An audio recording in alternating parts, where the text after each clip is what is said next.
sæl og velkomin í Silfrið þennan sunnudaginn. Hér á eftir ætlum við að ræða aðeins stjórnarskrána. Hún komin upp aftur í umræðuna eftir stjórnarslitin og komandi kosningar og Katrín Oddsdóttir, formaður stjórnarskrárfélagsins, ætlar að koma hérna til mín eftir og ræða það. Síðan kemur til mín Tryggvi Björgvinsson, hugbúnaðarverkfræðingur, og hann ætlar að ræða aðeins aðgang almennings að opinberum gögnum, hvar við stöndum þar og hvað má gera betur. En við byrjum hérna á vettvangi dagsins með Helgu Völu Helgadóttur, lögmanni, Friðjóni Friðjónssyni, almannatengli, Þórði Snæ Júlíussyni, ritstjóra Kjarnans og Sigurjóni M. Egilssyni, blaðamanni og fjölmiðlamanni. Velkomin öllsumul. Takk. Það er mikið að vera, töluvert síðan ég var hérna fyrir 2 vikum að ræða borgarstjórnarmálin, mikið gert.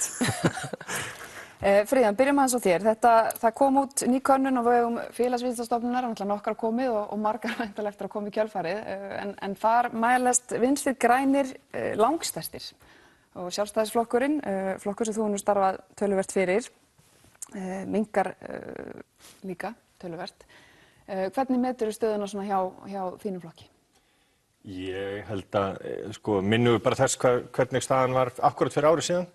Þá var Sjálfstæðisflokkurinn að mælast á bilinu 21 til 24% í sumum könnunum, fór síðan í einhverju könnun upp í 35% hjá Fréttablaðinu, 2-3 vikum fyrir kosningar þá. Þannig að miðað við hversu margir eru óákveðnir í þessari könnun Félagsvísindastofnunar, þá held ég að sé bara mjög hæpið að draga mjög sterkar ályktanir. Píratar voru í 30% mánuði fyrir kosningar, hvað enduðu þeir, 13%, 14%, eitthvað svoleiðis En þetta mál sem slíkt, þetta er náttúrulega erfitt fyrir flokkinn. Þetta er í annars skipti á mjög stuttum tíma, þar sem að þarf að kjósa út af einhverjum erfiðum málefnum, meðal annars ráðherra Sjálfstæðisflokksins, persónulegum málefnum og svona, maður getur ímyndað sér að fólki í flokknum og jafnvel einhverjir þingmenn séu svona kannski svolítið langþreyttir á þessu ástandi. Upplifirðu það þannig? Já, ég var á fundi í gær, þar sem voru tæplega 1000 manns á Hilton Nordica og þar var ekki neitt bilbug að finna á mönnum. Það var bara gríðarlegur baráttu andi. Þannig að ég fann ekki fyrir því að fólk væri eitthvað þreytt á sig. Ég held að þessi þjóðin sé þreytt á kosningum og öllu þessu. Því að það er ekki bara það við kusum þingkosningum í fyrra, þetta eru líka forsetakosningar. Þannig að það er komið þetta eru 3. stóru kosningarnar núna á 16 mánuðum. Þannig að ég held að almenningur sé orðinn pínu þreyttur á kosningum og ég held að það muni sýna sig í haust, eða sem sagt núna eftir nokkra vikur, að þátttakan held ég að verði með minnsta móti sem við höfum séð og það sé hluta til þreyta og hluta til hvernig þessi kosningabaráttu muni spilast. Þórður Snær, þú skrifaðir leiðara sem birtist bara núna í morgun, sýndist mér að þú talaðir þetta vandræðamál fyrir Sjálfstæðisflokkinn og hvernig viðbrögðin hafa verið. Þetta er óumdeilanlega erfitt mál þó að flokksmaskínan sé farin á stað eins og hún svo oft hefur gert. Já, ég held að viðbrögðin samt sem áður hafa ekkert komið neitt sérlega á óvart. Þau eru í takt við viðbrögðin sem hafa verið í öðrum erfiðum málum sem flokkurinn hefur lent í á undanförnum árum, í lekamálinu, í Panama-skjölunum, í skýrslumálum Bjarna Benediktssonar, í landsréttarmálinu og svo framvegis. Og þau eru í stað þess að sýna auðmýkt og jafnvel horfa aðeins inn á við, þá er bakkað aftur í skotgrafirnar. Og þetta gerir stöðuna í íslenskri pólitík mjög erfiða. Sjálfstæðisflokkurinn er klárlega flokkur sem á mikið erindi til margs fólks. Það er 20-30% þjóðarinnar sem vill kjósa og það ber bara að virða. En á meðan að það er svona einhvern veginn langt á milli þessa 20-30% og kannski hinna 70-80, þá eru við ekkert að fara að finna eitthvað svona sáttarfarveg í þessu samfélagi. Ég held að þarna gerist það að það eru ákvarðanir sem eru teknar. Það eru bara ráðherrar velja að fara ákveðnar leiðir. Það eru ekki ólöglega leiðir, en það er misbjóða mörgum. Hlýttu mikið af því sjálfstæðismenn núna í vikunni að umboðsmaður hefði sagt að þarna hefði engin lög verið brotin? Nei, en ég reynda var erlendis síðustu viku og fylgdist með dálítið utanfrá. Ég var ekki var við mikla umræðu það að einhver var að segja að þarna væri lög brotin. Þannig að þetta svona dálítið þessi hefðbundna strámannataktík að gera mönnum upp afstöðu og ráða síðan á það afstöðu. Mér finnst flestir sem hafa verið að gagnrýna það sem átt sér stað þarna að vera að gagnrýna það að þarna hefur verið valið að taka ákvarðanir sem brutu gegn siðferðisviðmiðum margra og fyrirgerðu trausti í samstarfi þá sem Sjálfstæðisflokkurinn var að starfa með í ríkisstjórn. Og það ástæðan fyrir því að ríkisstjórnin sprakk, en viðbragðið að þetta sé svona að vera reiður út í reiðina og að þetta sé svona dálítið öllum hinum að kenna. Og aftur, bara vegna þess að ég er búin að starfa í þessum geira ganska lengi og búin að fara í gegnum þetta ofta. Þetta nákvæmlega þau viðbrögð sem ég átti von á vegna þess að maður hefur farið í gegnum þetta ferli svo oft áður og þetta sama viðbrögð á opinberum vettvangi, mikið af persónulegum þrýstingi það að reyna að fá bara fólk þess að efast sína eigin dómgreind, að það sé ekki að upplifa hlutin á réttan hátt. Ég held að það sé mjög nauðsynlegt að þessar kosningar verði ekki jafn subbulegar eins og það lítur út fyrir að þeir ætla að vera. Að mann stoppi aðeins allan hringinn og horfi inn á við og segja bara ok, hvað get ég gert til þess að bæta þetta? Hvernig get ég verið aðeins auðmjúkari? Hvernig get ég komið fram þannig að við getum fundið eitthvað svona sáttarfarveg þar sem fólk með ólíkar pólitískar skoðanir getur unnið saman í kraft þess umboðs sem kjósendur veita þeim. En því miður, og það á ekki bara við Sjálfstæðisflokki, þá við marga aðra sem inn í pólitíska umræðu, þá virðist það ekki alltaf vera leiðin. Við ætlum að halda áfram í þessum mikla átakafarvegi og svona þetta, ef maður gerist hádramatískur, þá heldur þjóðarsárið áfram að blæða. Sigurjón, tekur undir þetta. Nú eru Vinstri grænir orðnir stærstir með nýjustu kannanir. Sérðu fyrir þér að Katrín Jakobsdóttir endi í forsætisráðuneytinu? Já, það kæmi svo sem ekki óvart, en ég tek svolítið undir með Friðjóni með þetta. Þetta alltaf snemmt og það svona mikið að gerast þegar könnunin er tekin og hún mælir það sem að gerast á því augnabliki, svo vitum við ekki hvað framöndan. En svo aftur með, ég skil ekki að Sjálfstæðisflokkurinn hafi varið þetta mál með þeim hætti sem þeim gerðu. Eftir sitja þingmenn til dæmis flokksins helsárið og jafnvel búnir með sína pólitísku inneign. Brynjar Níelsson til dæmis að stjórnskipunar- og eftirlitsnefndin þegar þeir ganga út af fundinum. Þetta er svo galin athöfn. Því þarna ætluðu þau að sýna greinilega það að það ætti ekki að opinbera sér nöfn, það ætti að varða engan ekki einu svona þingmennina, það ætti enginn að fá að vita þetta. Að auðvitað vissuðu að Benedikt Sveinsson var þarna, nafni hans var þarna. Og heldur það að allir þingflokkurinn að vita þetta? Alveg sannfærður, ég veit það ekki, en ég alveg viss það. Friðjón hristir höfuðið, hann breytir engu þessari skoðun minni. Það ekki af ástæðulausu sem þau leika þetta apaspil. Það ekki ástæðulausu. Fyrir viku síðan, laugardaginn fyrir viku, þá held ég örugglega í vikulokunum að Hildur Sverrisdóttir sem ég oft tala við í þáttum eins og þessum. Hún var mjög svona ákveðin og skemmtileg viðmælandi. Hún var eins og særð mús út af þessu máli. Og svona og Brynjar enn að reyna að afsaka sig eitthvað á netinu í gæra, allir segir sér hrókafullur eitthvað. Þetta fólk að klára pólitíska inneign sína. Landgönguliðarnir sem voru settir fram í þessu máli hafa stórskaðast. Og það að Sjálfstæðisflokkurinn tók kolrant á þessu máli. Það áttu strax að koma fram, það alltaf í öllu svona, komdu strax fram með þetta. Ekki þetta reyna að fela og geta það ekki. Því það alveg vita mál. Þegar það geng út af fundinum, þá skrifaði ég strax að bara, ég vissi ekki út af hverju, en ég bara sannfærði að það myndi koma í ljós. Og auðvitað kom það í ljós. Bara, í nútímanum, þá felur ekki þetta. Þetta spyrst alltaf út, það upplýsast svona mál.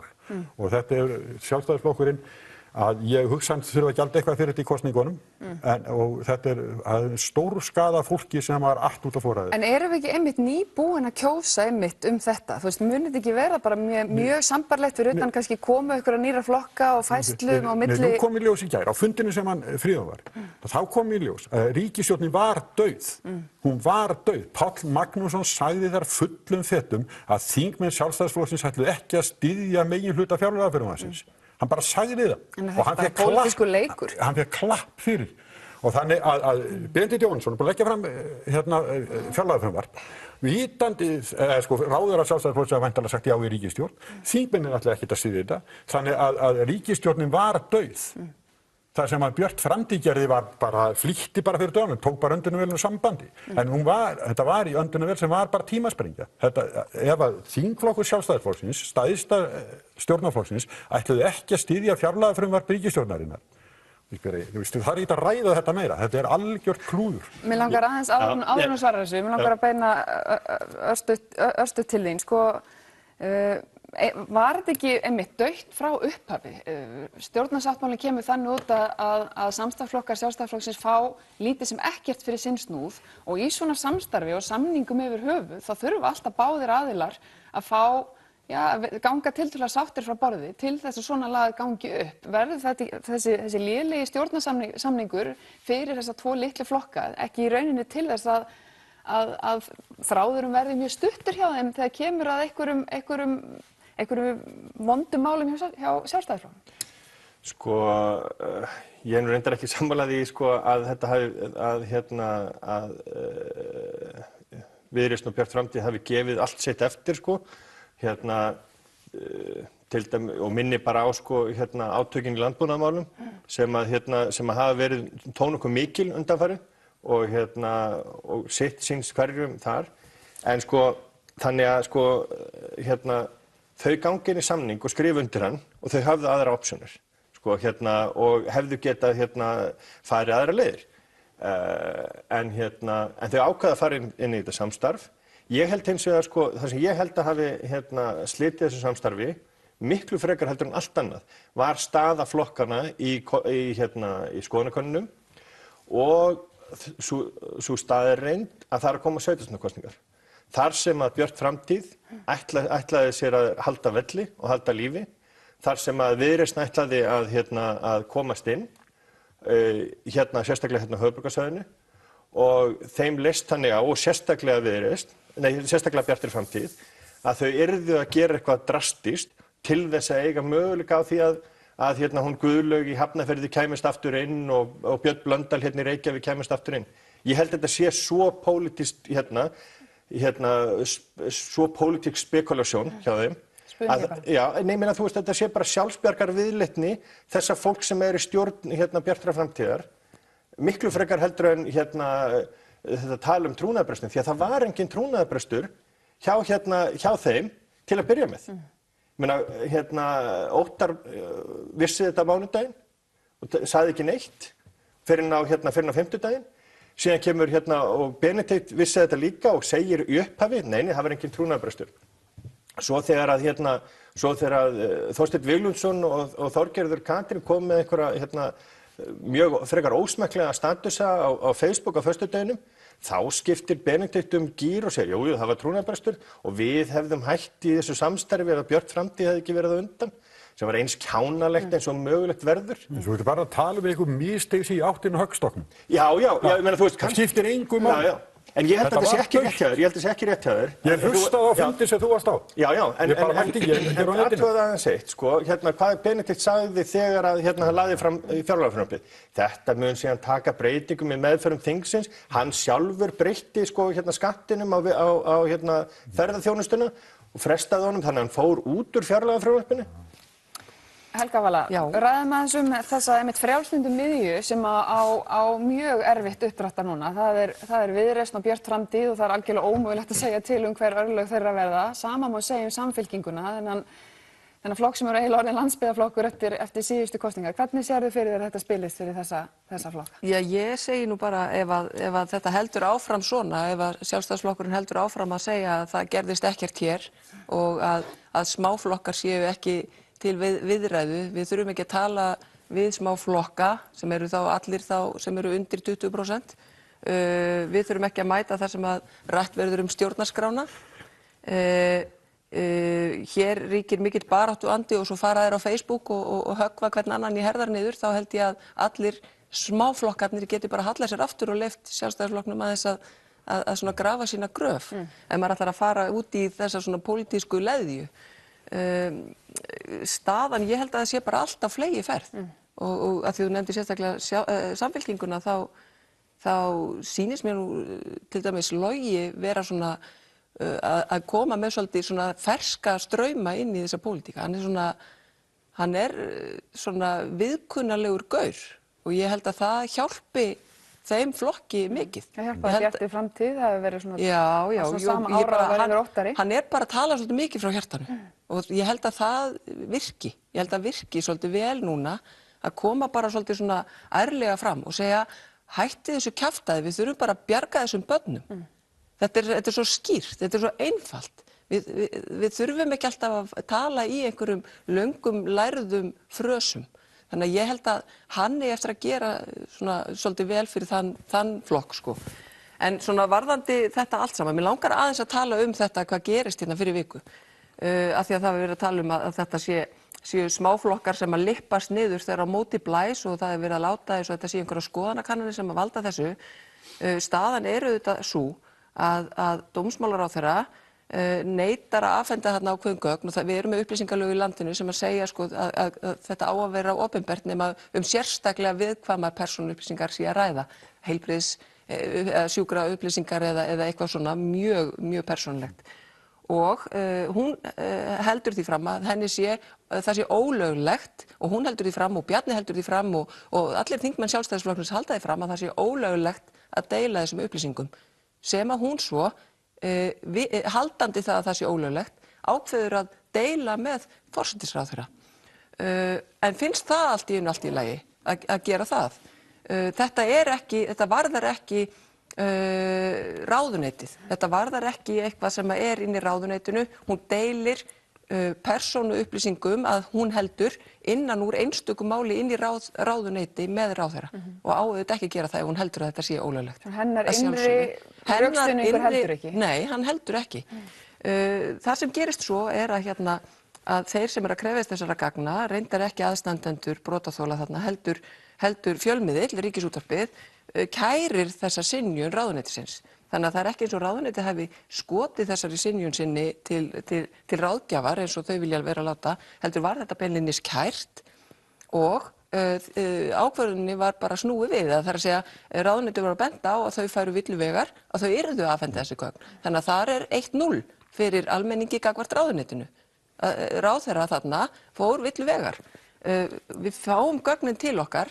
Bjarni droppar því að sögn bæði Benedikts og Óttars á fundi á mánudaginn svona í forbífarten að það séu þarna pabbi sem hafi nú skrifað undir eitthvað þarna aðspurður hvaða mál það væri og hvort það tengdist eitthvað svona barnanýðingshætti þá sagði nei, ég veit ekki hvaða mál þetta er.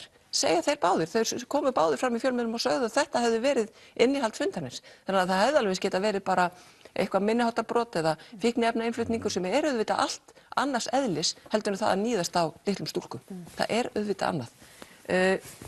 Svo kemur það í ljós á fimmtudeginum að pappans Bjarna var skrifað upp á félaga sinn sem hafði verið þarna að brjóta harkalega gegn stjúpdóttur sinni, ekki einu sinni og ekki líklega heldur hann var dæmdur fyrir að misnota stjúpdóttur sína í 12 ár.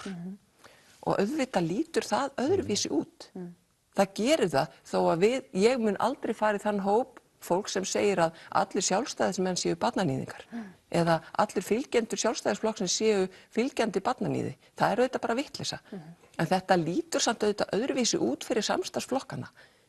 Og þetta hefði ekki þurft að fara svona ef að Benedikt hefði bara komið fram í sumar og sagt ég skrifaði undir þetta.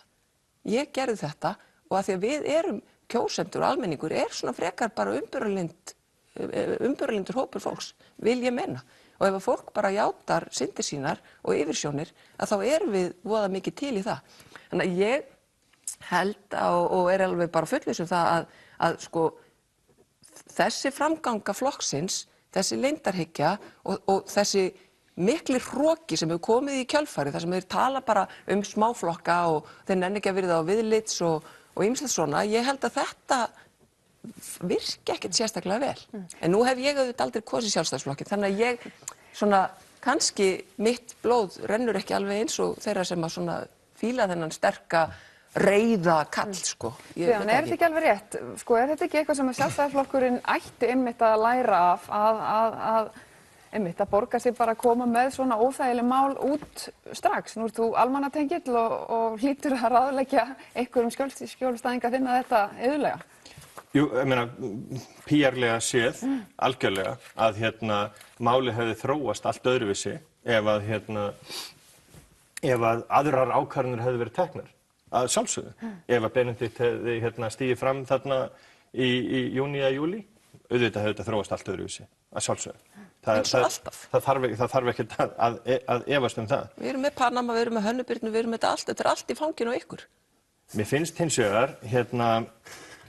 hins vegar hvernig sumir tala núna og nota eins og núna, þú varst að gera núna, tala að Benedikt og Hjalti væru félagar sem ég finnst þeirra vel ílagt og það stöðugt verið að ýja að þessu og maður sér þetta og þetta minna hjá fólki sem eru þáttakendur í stjórnmálum en undanfarna viku erum við búin að sjá verið að tala um þessa leyndarhyggju Sjálfstæðisflokksins, hvernig hann tekur þátt í einhverju yfirhylmingu og það verið að ýta undir og það er þetta sem að ég held að muni einmitt gera þessar kosningar og þessa kosningabaráttu alveg hryllilega ógeðslega. Friðjón, heldur þú að heldur þú í alvöru að einhver skrifi undir þetta? Það væri fyrirlitlegt að fólk væri að bendla Sjálfstæðisflokkinn við barnanið. Já, og það er það. Nei, býtu, en til þess að við erum ekkert að því. Við erum það vill svo til að grunnurinn þar í þessu máli. Það er enginn að halda því fram að þú sem sjálfstæðismaður sé barnaperri. Það er bara ekki nokkuð maður. Nei, alls ekki og Bjarni Benediktsson alls ekki. En þar rótin í málinu. Við erum samt að sjá það. Þetta er vörnin ykkar að koma með þetta á okkur hinn sem að gagnrýna. Þú skrifir ekki undir meðmælabréf með manni sem þú þekkir ekki neitt. Þetta aðalega gagnrýni það hjá lélega stjórnsýslu og einmitt leyndarhyggju í stjórnsýslunni. Ekkert endilega tengt barnaníðingum þó það gerir málið náttúrulega mikið verra. Heldur bara einmitt lélega stjórnsýslu. Illa farin með upplýsingar í stjórnsýslunni. Ég vann í dómsmálaráðuneytinu í 5 ár fyrir rúmum áratug og þar var fólk ekkert að hlaupa á stað út á torg með upplýsingar. Það er mjög sterk tilhneiging í stjórnsýslunni og ekki bara í dómsmálaráðuneytinu heldur í öllum ráðuneytum að upplýsingar séu þeirra en ekki annarra. Þannig að það er rétt að stjórnsýslan þarf aðeins að læra á og fara að hegða sér öðruvís og breyta til hvernig hlutirnir eiga að vera. Og ég meina þetta er að gerast. Það er allt annað mál. Ég ætla aðeins að skipta gír. Það hefur komið fram nýr flokkur, svona nokkurn veginn, flokkur fólksins, sem að tala náttúrulega mikið fyrir réttindum þeirra sem að minna mega sín, aldraðir sem að hafa nú svo sem ekki kannski gengið sáttir frá borði eftir kosningar. Og Björn Bjarnason skrifaði síðan grein í Morgunblaðið þar sem hann kallaði eftir því útlendingamálin sem að flokkur fólksins hefur honum verið tíðrætt að þetta yrði mikið kosningamál. Heldur þú, Þórir Snær, að útlendingamálin verði fyrirferðar mikil í þessari kosningabaráttu? Já, ég get alveg trúið og ég held að það geti verið mikil heift í þeirri umræðu líka vegna þess að hér á Íslandi eru ítrekkað aðilar að reyna að kalla eftir umræðu. Undir einhverju svona flaggi að það þurfa að fara að ræða eitthvað vandamál sem fylgja auknum innflutningi hælisleitenda og flóttamanna og svo framvegis og ég til dæmis kafa bara mjög djúpt í staðreyndir varðandi það hvað flóttamenn og hælisleitendur gefa af sér í samfélögum hverjar raunverulegu tölurnar, krónutölurnar eru á bakvið þennan aukna straum hælisleitenda, hvað áhrif þetta hefur á þróun sakamála, hvað áhrif þetta hefur þróun félagslegra framfærslu, atvinnuleysi og svo framvegis. Skattekjur náttúrulega, innflytjendur auka skattekjur gríðarlega og allt þetta algjörlega á skjön við þann veruleika sem þetta fólk sem vill endilega taka umræðuna að boða. Allir þessi faktar, þessar hagtölur. En þarna hins vegar, ég meina það 10 ár síðan núna að Frjálslynda-flokkurinn fór að fiska í þessari tjörn og ég las ræðu sem Magnús Þór Hafsteinsson flutti í mars 2007 rétt fyrir kosningar. Þá var orðaður við framboð fyrir þennan og var í framboði fyrir flokksfólki síðast þar sem hann var að flytja í eldhúsdagsumræðum áður en að þingið var slitið. Og það er orðrétt mjög sambarlegt nema þar er hann að tala innflytjendavandamál, hann er að tala að innflytjendur frá Evrópska efnahagssvæðinu sé að koma og stela vinnu af Íslendingum og svo framvegis. En orðræðan er mjög sambarleg því sem við erum að heyra við í dag. Framsóknarflokkurinn gerði þetta fyrir síðustu sveitarstjórnarkosningar, fór að hræra í þessum pottum og það augljóslega eftirspurn eftir þessu. Það fullt af fólki sem hræðist þessar breytingar sem fylgja því að Ísland verði fjölmenningarsamfélag. Eiríkur Bergmann sem hefur gert samburðarrannsóknir á þessu og skrifað bókum þróun þjóðernisflokka á Norðurlöndum og svo framvegis, sagði mér daginn að þetta væri svona þetta svona cirka bara 12% sem fylgi þessara flokka getur farið upp í, sem svona cirka bara nákvæmlega það sem fylgi flokks fólksins núna. Og eftir að þau hefur búin að fara í gegnum svona ræðu þar sem þau hafa svona verið heit og köld, þau hafa slengt fram fullyrðingum sem flokkast mjög bersýnilega sem svona útlendinga andúðar pólitík, en svo að þau dreigið land og verið ægilega móðguð þegar bent á það. Og því miður virðist vera tilhneiging til þess að draga þetta inn í meginstrauminn. Meginstraumsflokkar virðast hluta þeim. Ég meina þetta ekki hluta af stefnumálum Sjálfstæðisflokks, þetta ekki stefnuskrám Sjálfstæðisflokksins, en það augljóst að menn eins og Björn Bjarnason, ritstjóri Morgunblaðsins sem við varum árum saman, Hannes Hólsteinn Gissurarson og fleiri sem hafa verið áhrifamenn Sjálfstæðisflokksins í lengri tíma, vilja gera þessa pólitík af hluta af því sem Sjálfstæðisflokkurinn á að bjóða fram. Og ég vona nú bara sem mikill áhugamaður gott samfélag þar sem fólk úr öllum áttum getur búið saman og gert góða hluti, að forystu flokksins beri gæfa til þess að fara ekki niður þennan veg, að láta ekki skammtímahagsmuni til þess að ná í einhver viðbótaratkvæði þeirra sem hræðast þessa breytingu sem óumflýjanleg í alþjóðlegu samfélagi og styrkir og ræktar og auðgar íslenskt samfélag, að Sjálfstæðisflokkurinn og aðrir meginstraumsflokkar látið að vera að snerta á þessum málum. Ég held að við höfum séð það er alveg rétt að það eru til inn í Sjálfstæðisflokknum element sem að vilja taka þessa umræðu, en þeir hafa ítrekkað verið reknir tilbaka á landsfundum með frekar miklu meirihluta, því að yfirgnæfandi meirihluti Sjálfstæðismanna hefur ímugust af þessari umræðu. Það sem hefur breyst núna náttúrulega að þetta eru menn sem hafa verið áhrifamenn innan flokksins í mjög langan tíma sem að stíga fram og taka þessa umræðu, eru að tala á þessum nótum. Fyrrverandi formaður flokksins, Björn Bjarnason, sem var ráðherra og þingmaður árum saman og fleiri. Já, en við erum fyrrverandi áhrifamenn. En aftur, þetta alveg rétt sem þú ert að segja. En Sjálfstæðisflokkurinn eins og hann í dag hefur ekki verið að taka undir. Það einn þingmaður sem hefur einbrað á þessu. En almennt séð, og ef þú lítur yfir þingflokkinn og þú lítur yfir forystu flokksins, að þá ekkert eru ákaflega lítil þolinmæði fyrir þessum málflutningi. Og það var meira að segja þannig þegar Ásmundur Friðriksson kom fram með sín ummæli á sín tíma, það var mjög, það má hrósa þingmönnum Sjálfstæðisflokksins og mörgum áhrifamönnum það hvernig þeir brugðu strax við. Þau viðbrögð voru til að mynda allt öðruvísi en viðbrögð leiðtoga Framsóknarflokksins í kringum sveitarstjórnarkosningar. En var ekki Bjarni Ben að opna fyrir þetta og fundi með eldri Sjálfstæðismönnum dag? Hvað, varstu á þeim fundi? Nei, þó að ég hafi sloppið fjöruna í pólitíka, þá var ég ekki að fundi eldri Sjálfstæðismanna. Nei, ég ætla að vera helst í ráðgjafa en það voru fréttaflutningur af því, ég bara maður ekki svipinn, hann var að opna á sömuraðu eitthvað þar. Tölum aðeins Framsókn, það eiginlega þannig að allir flokkar að fara haldrandi inn í þessar kosningar. Það er kjördæmisþing núna á eftir fyrir norðan, það sem að væntanlega mun framtíð fyrrverandi forsætisráðherra Sigmundar Davíðs koma í ljós. Það verið að skora Hanna Hólm og jafnvel farið það illa fyrir hann að þá búið að stofna nýtt stjórnmálaafl.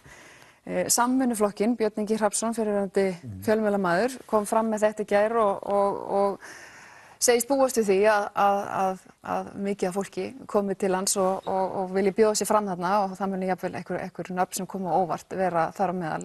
Hvernig sérðu fyrir þér framtíð Framsóknarflokksins í þessum kosningum og jafnvel möguleika svona nýs einhvers konar samvinnuflokks? Sigurjón, já. Já, takk. Ég skrifaði þetta nefnilega í apríl, sko. RÚV var að vitna í það í gærkvöldi. Ég skrifaði þetta í apríl. Ég sá þetta fyrir, samvinnuflokkin og Framsókn myndi klofna.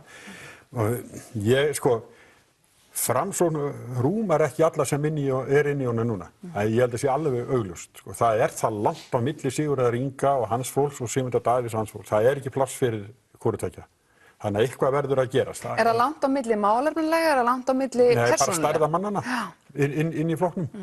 Nei, jú, málefnilega kannski líka. Það sagði, jú, já, svona, það hafa fólk í vinstri flokkunum hefur sagt að Framsóknarflokkur Sigurðar Inga sé allt annað, það sé hægt að vinna með honum það sé svona félagshyggjuflokkur, en það er ekki sagt með Framsóknarflokk Sigmundar Davíðs, það er svolítið bil þar á milli, en flokkurinn rúmar ekki báða þessa menn og fólki í kringu þá.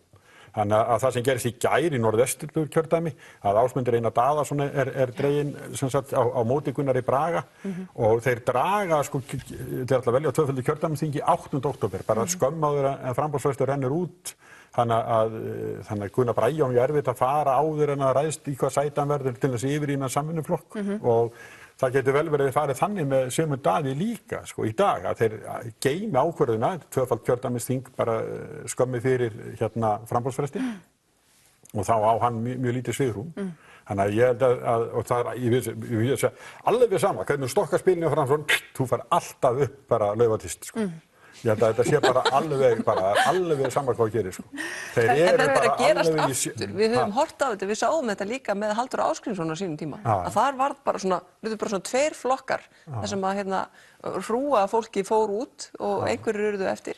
Þannig að þetta er einhvern veginn að gerast aftur. Þetta er dreifbýlis syndrómið sem verið gerast á Þegar Halldór Ásgrímsson var að færa Framsóknarflokkinn í áttina að Evrópusambandinu og Björn Ingi Hrafnsson var aðstoðarmaður hans, að þá urðu til mikil skil í Framsóknarflokknum.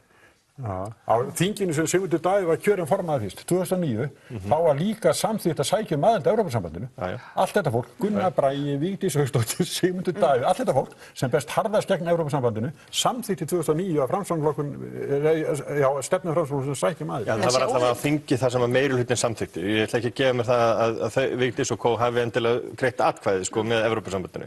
En sjáu þið líka hvað er að gerast í borginni hjá Framsókn, að þar er einn fulltrúi farinn og hinn ætlar að fara í framboð til þings. Og maður svona hugsa, betur það eru tveir fulltrúar sem ekki tala saman. Það er jafnvel þú ferð og rífst sjálfa þig eða þú ert einn. Það flugvallavinnirnir verið eftir þá eða eitthvað. Er þetta ekki samt sem að vandamál landsbyggð og þessu höfuðborgin? Þetta er sem er talað um sér líka vandamál hjá Vinstri grænum, að það séu í rauninni tveir flokkar inn í einum. Það séu mikil svona íhalds, sveita stemning einum megin og svona höfuðborgar framúrstefna hinum megin. Algjörlega, það eru auðvitað talað mitt framsóknararminn í VG, og sá armur er auðvitað mjög sterkur á meðan að kjósendur þess flokks eru held ég meira hér. Ég heyri talað Reykjavíkur hipsterina, þannig að... Já, einmitt. Ég held að innan VG sé þetta hægt og rólega að breytast. Það breytist væntanlega mjög mikið þegar Steingrímur J Loksins stígur út úr stjórnmálum. Hann náttúrulega bjó til þennan flokk. Þetta var stærsta, það var einn af þeim frammönnum sem gerði það. Þetta var stærsta vígi hans, þetta kjördæmi og hann einhvern tímann í náinni framtíð mun stíga til hliðar og þá held ég að svona áferð flokksins verði meira í takt við núverandi forystu en það sem hún hefur verið. Tökum eitt örstutt. Hann er svo óheppinn að það er verið að vígja Steingrímsgöngin á Húsavík einmitt núna í kosningabaráttunni.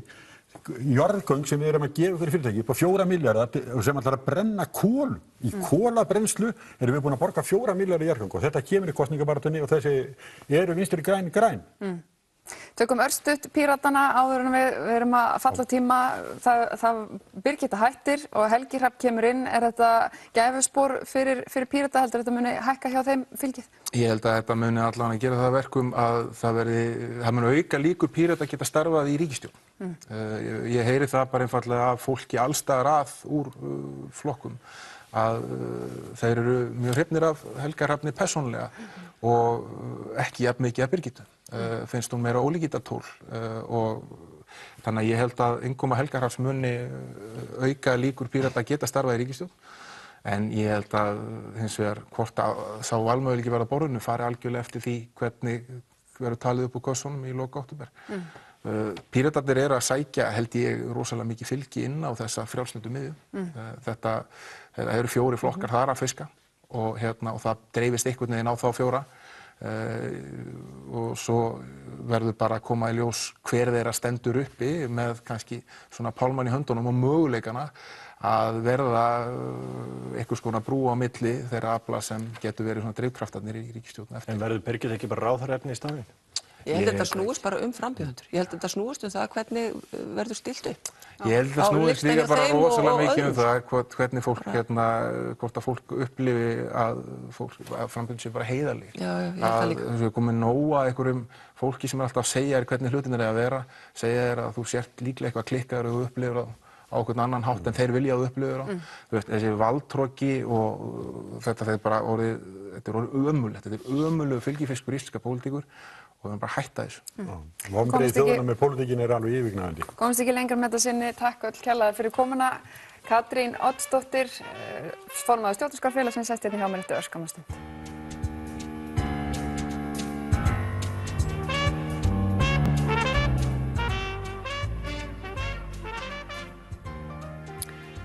Komið sæl, Katrín Oddsdóttir, formaður Stjórnarskrárfélagsins, sest hérna hjá mér. Velkomin Katrín. Takk. Þetta, nú komið á kosningum og þá er alltaf að fara að tala stjórnarskrána. Byrjum aðeins á fundinu sem að þið í Stjórnarskrárfélaginu hélduð í gær. Þið buðuð öllum stjórnmálaflokkum að koma, það er svona sumir sem mættu, aðrir ekki.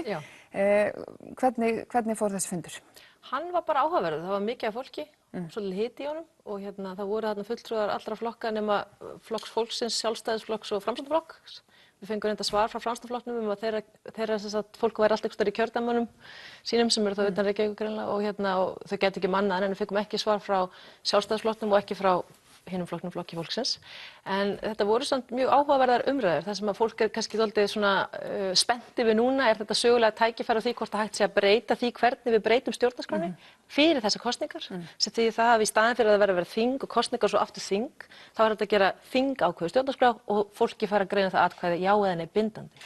Sem væri náttúrulega fyrir okkur sem höfum svona mikla trú á því að þetta mál skiptir svona miklu máli fyrir okkar land alveg stórkostlegt. Þess að það er fólkið í landinu sem á að ákveða þessa stjórnarskrá og ekki þingmennirnir. Þetta eru leikreglurnar þeirra.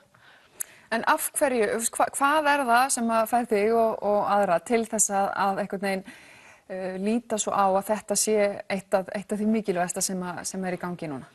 Það er í raun og veru það að við horfum alltaf á sömu atburðarásina aftur og aftur og bara hraðar og hraðar. Þetta er ekki að takast að laga landið okkar eða laga allar þessar hefðir eins og áðan talaði fólki þessa hræðilegu hefð að fólk sitji bara og hati hvort annað og það sé það stjórnmála samtal sem okkur er boðið upp á sem er náttúrulega afleitt og auðvitað hefur það mjög neikvæðar afleiðingar fyrir alla í landinu að hugsa fólki sem við höfum ráðið í vinnu við að stjórna hérna er að eyða öllum tímunum sínum í að dissa hvort annað, þetta er óþolandi.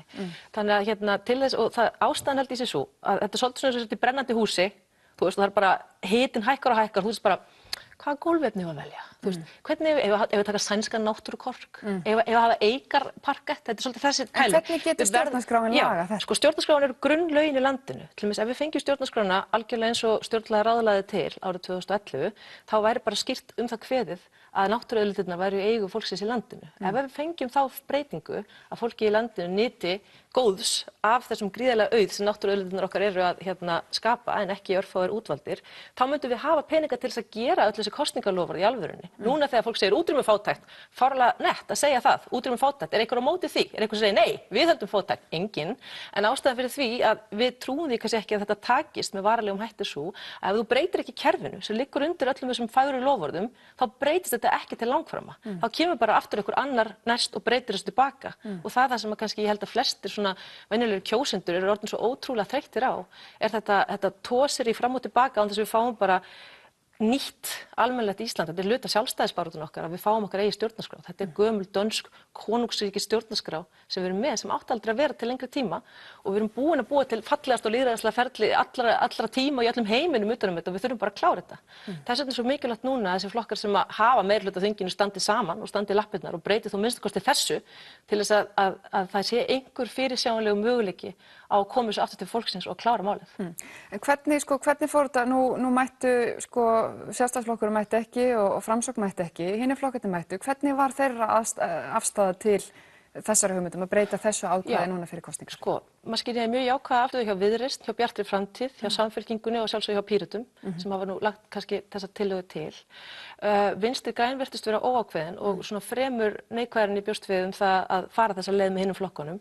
Ég held eins og þau séu ekkert búin að ákveða þessi endanlega og bara vona að þau sjáu ljósið og fari þessa leið vegna þess að þetta er svo einföld leið til þess að laga leikreglurnar að því hvernig þjóðin kemst aftur á málinu. Og við höfum náttúrulega á Íslandi þjóðaratkvæðagreiðslu málið frá 2012 sem sýnir það að kjósendur, þeir sem mættu á kjörstað vilja þetta og við getum borið það saman við Brexit sem að miklu lægri þátttaka í 52% í mannrétt og 9 mánuðum seinna er þingi bara búin að keyra þetta í gegn. Alveg þó að þingi sé ekki í meirihluta sammála fólkinu í þessari atkvæðagreiðslu. Þau segja bara við verðum, annars erum við ekki að virða þjóðarviljan. Þetta var ekki bindandi atkvæðagreiðsla, þetta er bara sjálfsagt mál í lýðræðisríki. Og þetta, þú veist, getum við ekki haldið svona áfram. Þú veist, það er ekki þannig að þingið ráði því hvaða reglum það fer sjálft eftir. Við erum að leyfa þinginu að fá völd til þess að stjórna okkur frá degi til dags af því við höfum ekki tíma til að gera það sjálf.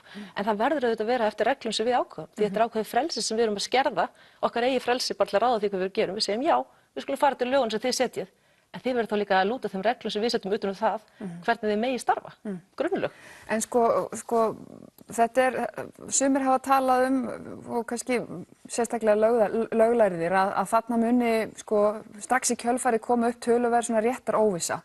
Við búum við kerfi þar sem að dæmt samkvæmt lögum og náttúrulega þar fremst í flokki fyrir stjórnarskráin og yrði henni skipt út komplett eins og þið viljið gera þá falla niður öll fordæmi sem dæmdir eftir. Er þetta eitthvað sem að þið hafið tekið sérstakt tillit til eða hafið eitthvað áhyggjur af? Nei, vegna þess að 70% textans í þessari nýju stjórnarskrá er svo gamla. Það er ekki verið að umbylta okkar kerfi, það er verið að herða á því. Og eitt af því sem ég veist mikilvægast að horfa á, sérstaklega í ljósi þess hvernig allar þessar ríkisstjórnir springa núna ein af annarri, er til dæmis þessi gríðarlega áhersla á gegnsæi sem nýja stjórnarskráin er að gera kröfu Þar eru bara algjör bylting í upplýsingarétti. Það sem einfaldlega er sagt bara öll gögn sem yfirvöld standa straum af skulu vera opinber. Nema þessi einhver sérstök ástæða eins og til dæmis persónuverndarsjónarmið eða eitthvað slíkt sem eru þá skilgreind í lögum til þess að megi loka. Getur ímyndaði munið sem blaðamaður sjálf. Ef þú sagðir bara öll gögnin væru þarna og þú getur bara skoðað, er eitthvað hérna? Get ég lýst ljósinu mínu á eitthvað til að hjálpa okkar fulltrúum að taka betri ákvörðun? Þetta á að vera þannig, þetta á að vera kerfi sem byggist á trausti. Þannig að ég segi bara, þú ert þingmaðurinn minn, ég kaus þig ekki, en þú ert samt þingmaðurinn minn, þú ert fjölmiðlamaðurinn minn, þú veist, þetta eru alls konar valdþættir sem við erum búin að byggja upp sem samfélag til þess að við þurfum ekki alltaf sjálf að vera að taka Berg Ingólfs á þetta eitthvað svona öskrandi og hafandi hátt bara til að fá eðlilegt réttlæti og eðlilegar upplýsingar. Þessi stjórnarskrá breytir þessu. En það breytir því ekki, það myndi samt sem áður þarna að einhverju leyti verða töluverð óvissa. Ég held að segja fyrsta lagi ekki veruleg, fyrsta lagi, bara sem lögfræðingur. En ég held hins vegar líka að ef það þurfi að uppfæra, það þarf náttúrulega að uppfæra lög þegar ný stjórnarskrá tekur gildi og það hefur alltaf þurft í öllum ríkjum sem hafa sett sér nýja stjórnarskrá. Það hefur alltaf einhvern veginn tekist í flestum tilfellum og þessi ofur áhyggja af því að það megi ekki raska því sem við höfum þegar lært í okkar lagadeildum pínu svona sjálflæg áhyggja lögfræðinga finnst mér. Ég nenni ekki að læra þetta upp á nýtt. Ég kann þetta, getur ekki bara haft þetta svona. En þú veist, við verðum að hugsa líka lögfræðingar, við erum hluti af þessu samfélagi og þó að við höfum starfað því að skilja þessi lög, þá er það ekki réttlátt að við séum svo einu sem skilja þau. Núverandi stjórnarskrá er svona súdókó. Það er ekki séns að skilja þetta fyrir venjulegt fólk sem er ekki búið að stúdera lögfræði í 5 ár. Þannig má það ekki vera. Þetta verður að vera þannig eins og nýja stjórnarskráin er og þú lesir bara textann og skiljir hann og getur svolítið sagt þá við þína valdhafa hverju sinni bara heyrðu, er það? Þú veist, ekki eitthvað svona, já, forsetinn gerir þetta og hitt, en svo 10 greinum seinna, nei, ráðherra framkvæmir valdans, já auðvitað, þetta er bara ekki boðlegt og auðvitað vita það allir og Guðni forsetinn okkar núna nú duglegur við að benda á það að þessi stjórnarskrá er bara bráðabera plagg, hún átti aldrei að verða stjórnarskrá Íslands. Þess vegna verðum við að klára þetta 70 ár og 12 ári viðbót ef Sjálfstæðisflokkurinn fær að ráða. Koma sinni það eftir, þetta er Guðni talar það, Bjarni og fleiri hafa talað þetta og margir sem á undan hafa komið, auðvitað eru þarna kaflar sem að sannarlega þarf að breyta, sem að nú þegar eru öll þessi óvissa sem ég var lýsa að margir hefðu áhyggjur af.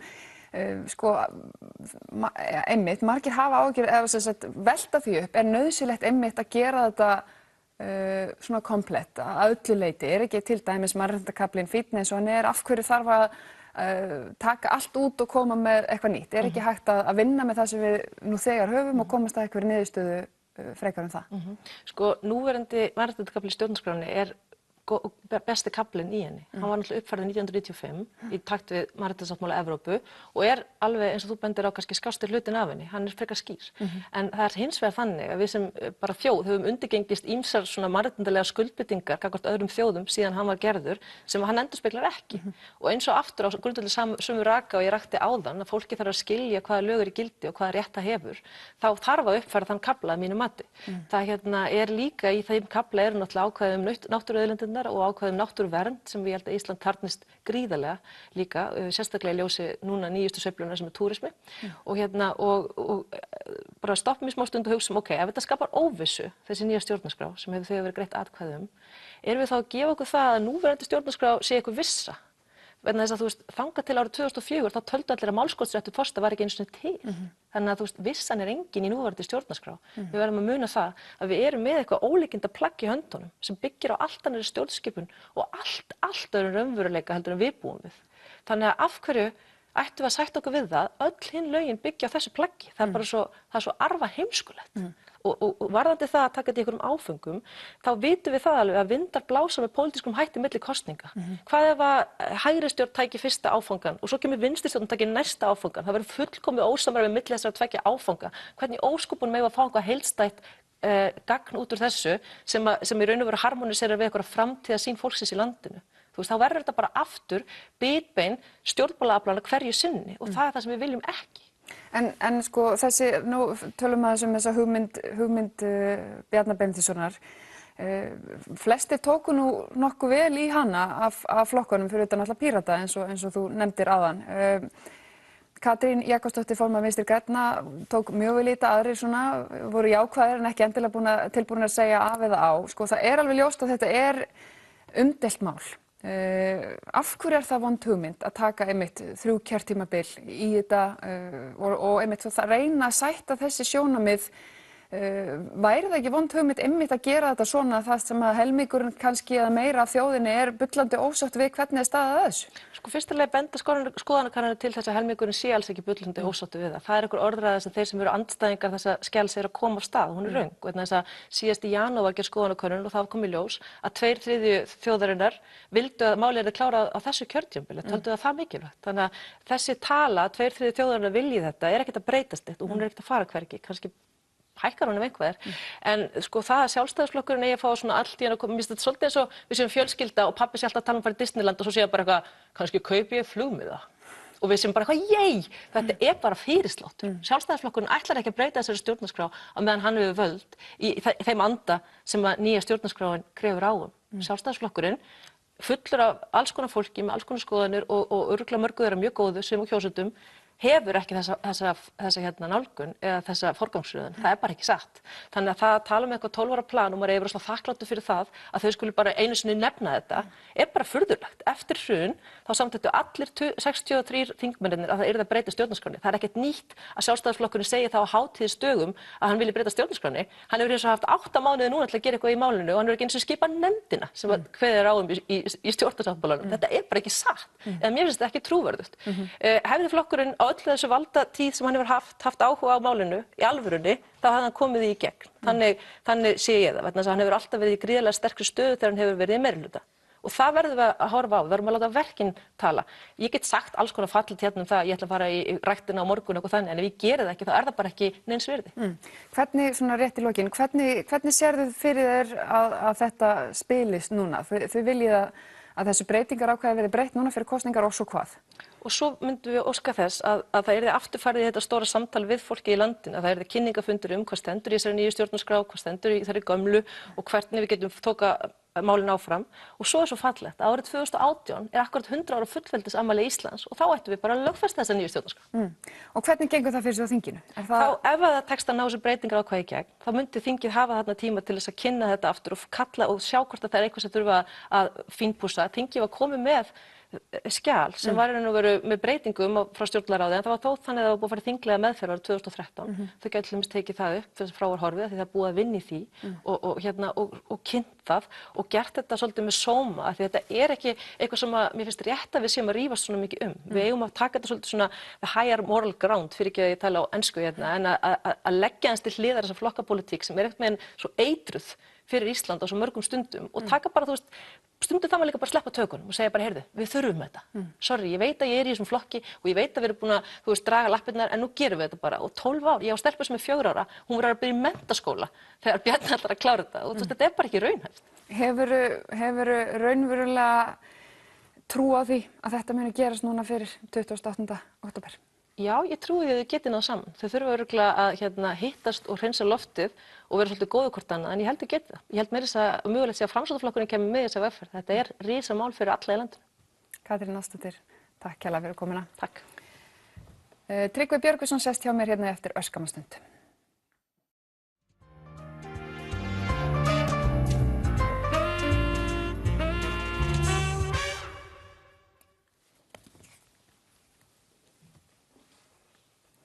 Sæl, Tryggvi Björgvinsson, hugbúnaðarverkfræðingur, settur hérna hjá mér. Velkomin Tryggvi. Þú ert höfundur bókarinnar Art of Data Usability.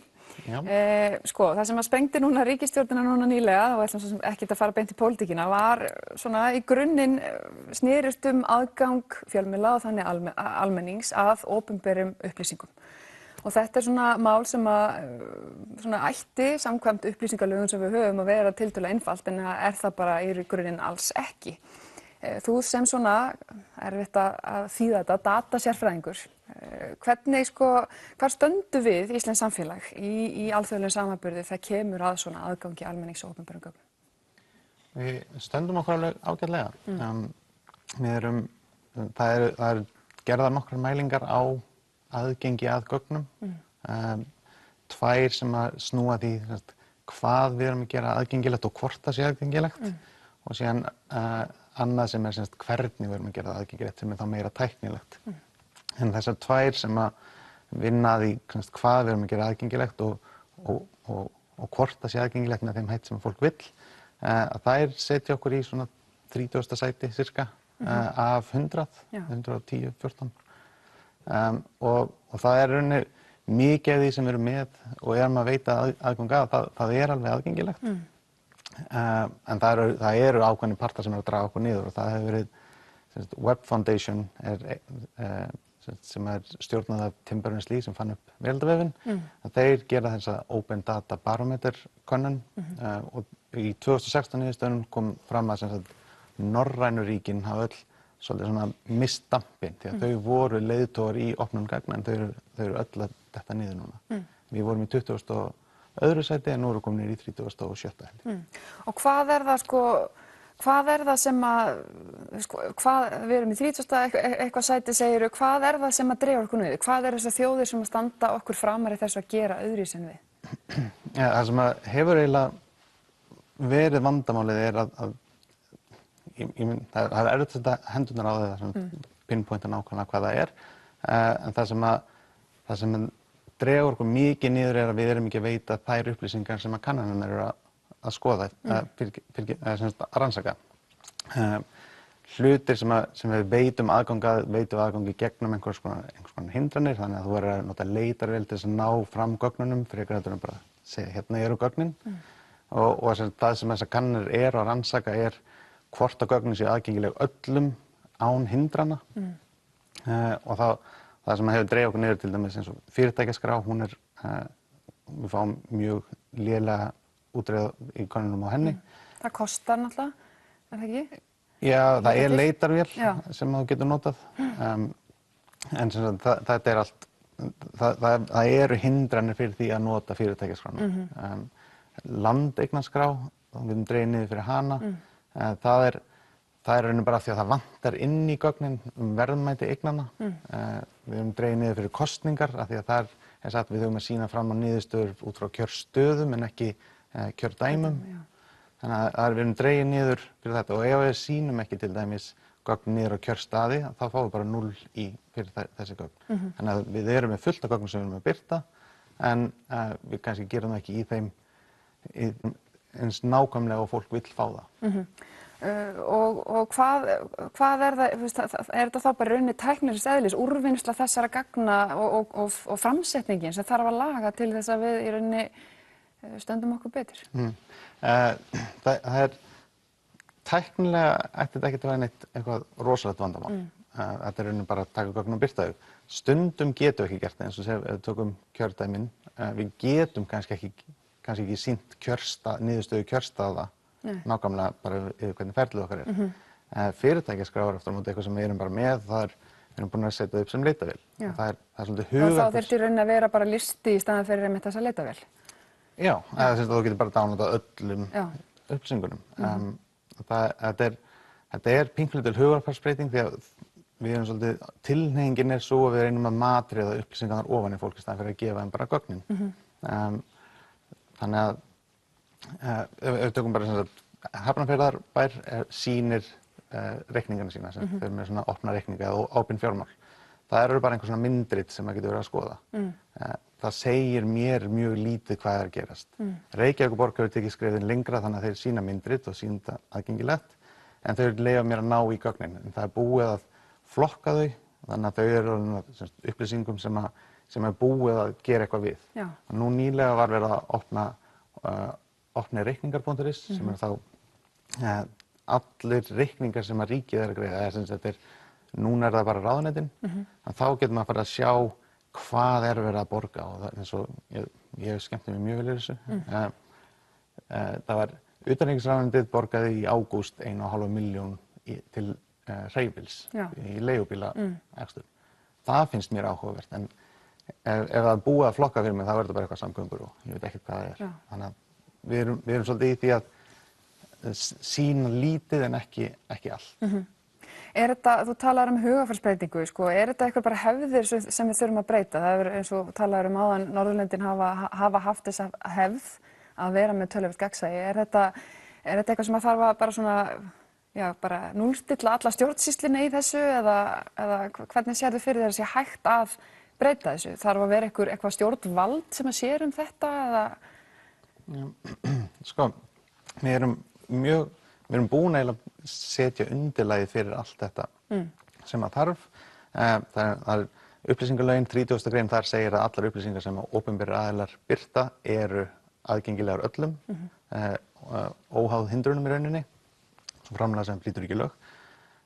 Við erum með gátt opingögn.is, þar sem er hægt að setja gögnin, þannig að opinberir aðilar geta bara sett það inn. Það vantar rauninni bara að fleiri aðilar setja gögnin sín þar inn. Og hvað þarf til þess? Er þetta spurning tíma og fjármuni einhverja stofnana? Það er síðan hitt, það eru upplýsingamilliliðir, þeir sem að sjá að segja almenningi hvað er í gögnunum. Það eru þá fjölmiðlar eitthvað þessu þar. Það vantar kannski meiri svona áherslu þar að kalla eftir því að fá þessar upplýsingar, fá gögn sem þeir geta þá unnið fréttir úr, gagna fjölmiðlun í rauninni. Þannig að það vantar bæði eftirspurnina og síðan viljan við bara að setja hluti á. Er til eitthvað svona miðlæg skrá það sem að í rauninni þú getur athuga hvaða gögn yfir höfuð þú getur nálgast, eða er þetta alltaf bara hipp sem haps að þú að leita hvort þú getur nálgast eitthvað gögn? Það er hugmyndin með þessu opingögn.is. Það er sem sagt miðlæg gátt. Opinberir aðilar geta birt gögnin á sínum síðum. Það er ekki verið að segja að ég setja allt á einn stað. En þeir geta birt á öllum sínum síðum og vefurinn getur síðan dregið það saman í eina gátt þar sem þú getur leita eftir stofnunum, leita eftir gagnapökkum. Ég hef áhuga á landupplýsingum og þá get ég fundið, það eru landupplýsingar bæði hjá Þjóðskrá sem hafa staðfangaskrá og svo eru Landmælingar Íslands líka með. Þetta er búið að draga þetta allt saman þarna á opingögn.is sem er undir síða Ísland.is. Þannig að þar er ætti þetta alltaf að vera gert aðgengilegt svo að þú sért með svona eitt stað fyrir gögnin. Í sumum tilvikum þarf að greiða fyrir gögn sem þú sækir frá hinu opinbera. Er það eðlilegt? Er það eitt af því sem myndi vera að tala til þessara hindrana sem þú nefndir áðan? Ég myndi telja til hindrana, en það er oft sem það þarf að vera. En það er kannski ekki fyrir gögnin sjálf. Af hverju þarf það að vera? Það er ekki fyrir gögnin heldur meira, segjum vottorð frá Þjóðskrá, fæðingarvottorð. Mér finnst eðlilegt að það þurfa að greiða fyrir þannig að það sé ekki bara verið að ná í öll fæðingarvottorð hvenær sem er. Einhver vinna bak við líka. Já, en þau gögn sem eru til og geta verið svona hrágögn eða grunngögn, þau ættu bara að vera aðgengileg án fjárhagslegri hindrana. Og nú er verið í einhverjum tilfellum að rukka fyrir slíkt? Já, þá var það spurning sem að þarf svolítið að hugsa því að það var skýrsla sem kom út frá McKinsey árið 2013 sem að sagði að bara fyrir 7 geira, það voru svona 7 geirar sem að vera að skoða þar, ekkert allir geirar, að þar voru ónýtt verðmæti opinna gagna voru 3000 milljarðar bandaríkjadala á ári, bara í þessum 7 geirum. Og þá var að spurning, skiptir það máli að við borgum skiptir það að greiða fyrir að fá aðgang að gögnum svona rosalega miklu máli með við verðmætin sem eru rauninni vannýtt og fyrirtæki geta ekki nýtt sér eða almenningur. Og hvernig eru að fara á mis við þessi verðmæti? Hvað í rauninni þýðir þetta? Er þetta einhver fyrirtæki sem verður ekki til að því þau get ekki... Já, fyrirtæki sem verður ekki til, það eru mikið af því sem í þróun í dag eru fyrirtæki sem að vinna út frá gögnum og við erum að reyna að taka réttar ákvarðanir út frá fyrirliggjandi gögnum og upplýsingum. Og það er rauninni það að þau fara á mis við það því að þau fá ekki aðgengi að upplýsingum. Þau þurfa að fara í það að safna fullt af gögnum sjálf þá. Búa sjálf þá til einhverja gagnabanka og fá leyfi frá persónuvernd og eitthvað svoleiðis. Já, en persónuverndarlög, það er síðan þá gögn sem ættu bara alls ekki að vera aðgengileg. Þau sem við eigum ekki að birta niður á einstaklinga einhverja ákveðnar upplýsingar. Og þessi opnir reikningar.is sem að þeir tóku þá ákvörðun bara þeir sem hafa vasknúmer að þeir fara inn í þessa skrá en styrkir og svoleiðis til annarra sem hafa ekki vasknúmer það er bara tekið út úr. Þannig að stundum þarf að passa sig að ekki gefa allt bara en það þarf skilgreina bara hvað þau vilja.